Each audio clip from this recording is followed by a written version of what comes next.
Bella and Ed would take their honeymoon in a beautiful island in Brazil, which actually wasn't an island, but it was in a very beautiful place.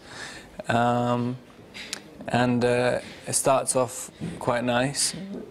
It just gets progressively worse.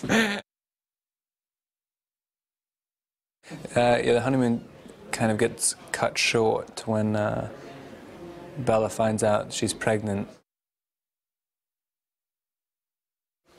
Brazil was kind of chaotic. I mean, it was very beautiful. The first couple of days we got there were amazing.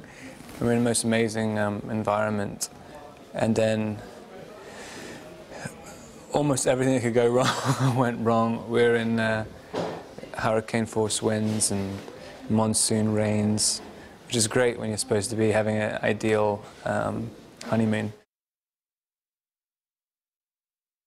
Edward can't have a totally whole friendship with him because Jacob doesn't want one really, and Edward doesn't want one with him either in the first one. But they're kind of forced into almost living together, and eventually kind of bond because they both really want the same thing for Bella. I mean, they both want it just to be okay, and they both think she's being crazy by making the decisions she's making. And Jacob is one of the people who wants to push Bella in the other direction just as much as Edward does. So they kind of bond over that.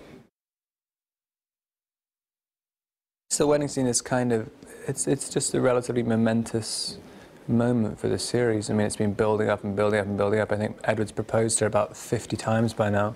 It'd be quite nice. At least he doesn't have to propose anymore. When he creates this creature inside Bella, you know, it's very difficult to grow to love something that you have no idea what it is.